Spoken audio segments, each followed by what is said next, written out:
Assalamualaikum warahmatullahi wabarakatuh. Halo teman-teman, di sini kami akan menjelaskan tentang tokoh Islam pada masa modern yaitu Rashid Ridho.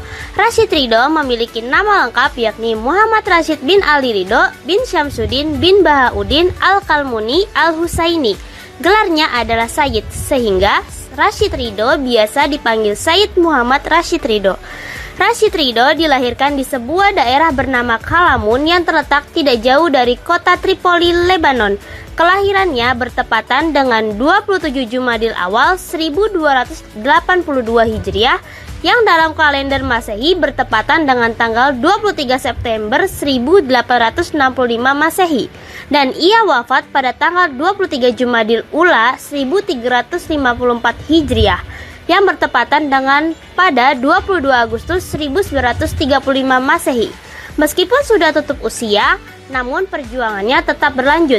Perjuangan pembaruannya dilanjutkan oleh para murid, orang-orang yang terpengaruh olehnya, dan para pembaru Islam pada masa sesudahnya. Latar belakang pemikiran Rashid Ridho. Rashid Ridho hidup pada masa ketika dunia Islam mengalami kemunduran dalam berbagai bidang. Banyak negara Islam berada di bawah penjajahan bangsa Barat, sehingga kehidupan politik, ekonomi, pendidikan, dan sosial umat Islam menjadi lemah. Selain itu, umat Islam pada saat itu dinilai terlalu bergantung pada pendapat ulama terdahulu tanpa berusaha memahami kembali ajaran Islam secara mendalam, dan sikap tersebut disebut taklid. Rashid Ridho melihat bahwa kemunduran umat Islam juga disebabkan oleh kurangnya penguasaan ilmu pengetahuan dan teknologi. Dan menurutnya, umat Islam tertinggal karena pendidikan Islam belum berkembang pesat dengan baik dan belum mampu mengikuti perkembangan zaman. Oleh sebab itu, ia berusaha melakukan pembaruan agar umat Islam dapat bangkit dan maju kembali. Pokok-pokok pemikiran Rashid Ridho. Pertama, kembali kepada Al-Quran dan hadis. Rashid Ridho mengajak umat Islam untuk kembali menjadikan Al-Quran dan hadis sebagai pedoman utama dalam kehidupan. Menurutnya, ajaran Islam sebenarnya telah sempurna dan mampu menjawab berbagai persoalan kehidupan manusia jika dipahami dengan benar. Ia berpendapat bahwa banyak masalah dalam masyarakat muncul karena umat Islam menjauh dari ajaran asli Islam. Oleh karena itu, umat Islam harus memahami agama secara langsung dari sumber utamanya dan tidak hanya mengikuti kebiasaan lama tanpa dasar yang jelas.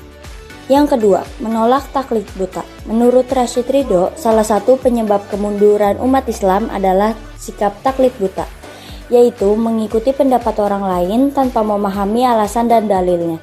Ia tidak setuju jika umat Islam hanya menerima pendapat ulama terdahulu tanpa mencoba memahami isi ajaran Islam secara mendalam. Rashid Ridho menginginkan umat Islam menjadi masyarakat yang berpikir kritis, aktif belajar, dan mampu menilai suatu persoalan berdasarkan ajaran Islam yang benar. Namun, ia tetap menghormati para ulama terdahulu dan tidak mengajarkan kebebasan tanpa batas. Yang ketiga, mendukung ijtihad. Rashid Ridho sangat mendukung ijtihad, yaitu usaha sungguh-sungguh menggunakan akal dan ilmu pengetahuan untuk memecahkan masalah yang tidak dijelaskan secara rinci dalam Al-Quran dan hadis. Menurutnya, perkembangan zaman selalu melahirkan persoalan baru sehingga umat Islam harus mampu mencari solusi yang sesuai dengan ajaran Islam. Ia percaya bahwa Islam tidak bertentangan dengan ilmu pengetahuan modern dan kemajuan teknologi. Oleh karena itu, umat Islam harus terbuka terhadap perkembangan ilmu pengetahuan selama tidak bertentangan dengan nilai-nilai Islam. Dan yang keempat adalah pembaruan pendidikan. Rashid Ridho menilai pendidikan sebagai kunci utama kemajuan umat Islam.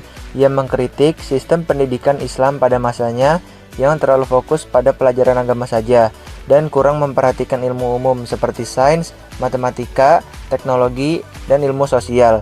Menurutnya, pendidikan Islam harus diperbarui dengan cara menggabungkan ilmu agama dan ilmu umum, memperbaiki metode pengajaran, meningkatkan kualitas guru, mengembangkan ilmu pengetahuan dan teknologi.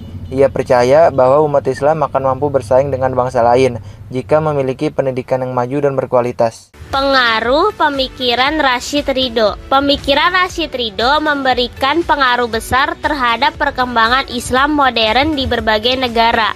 Di Indonesia, gagasannya memengaruhi organisasi Islam seperti yang pertama Muhammadiyah, yang kedua Persatuan Islam atau Persis, yang ketiga ada Al-Irsyad. Pengaruh tersebut terlihat dalam yang pertama, semangat pembaruan pendidikan Islam, yang kedua, ajakan kembali kepada Al-Quran dan Hadis, yang ketiga, pengembangan ilmu pengetahuan, yang keempat, penolakan terhadap taklid buta. Karya-karya Rashid Ridho. Yang pertama, majalah Al-Manar. Salah satu karya terbesar Rashid Ridho adalah majalah Al-Manar yang didirikan pada tahun 1898 di Mesir. Majalah ini digunakan sebagai sarana untuk menyebarkan ide-ide pembaruan Islam. Isi majalah Al-Manar membahas agama, pendidikan, politik, sosial masyarakat, dan juga persatuan umat Islam. Melalui majalah ini, pemikiran Rashid Ridho menyebar ke berbagai negara Islam termasuk Indonesia.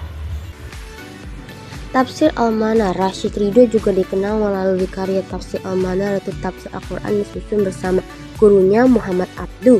Ciri-ciri tafsir ini yaitu menggunakan pendekatan rasional, menjelaskan ayat sesuai kondisi masyarakat, menghubungkan ajaran Islam dengan kehidupan modern. Mulai dipahami, tafsir ini menjadi salah satu karya penting dalam pembaruan dan pemikiran Islam modern. Kesimpulan yang dapat diambil dari Rashid Ridho, dari pemikiran dan perjuangan Rashid Ridho, kita dapat mengambil pelajaran bahwa umat Islam harus tetap belajar, berpikir maju, dan mengikuti perkembangan zaman tanpa meninggalkan ajaran Al-Quran dan Hadis.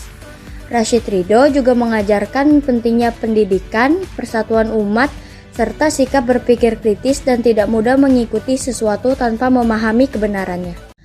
Sekian dari kelompok kami. Wassalamualaikum warahmatullahi wabarakatuh.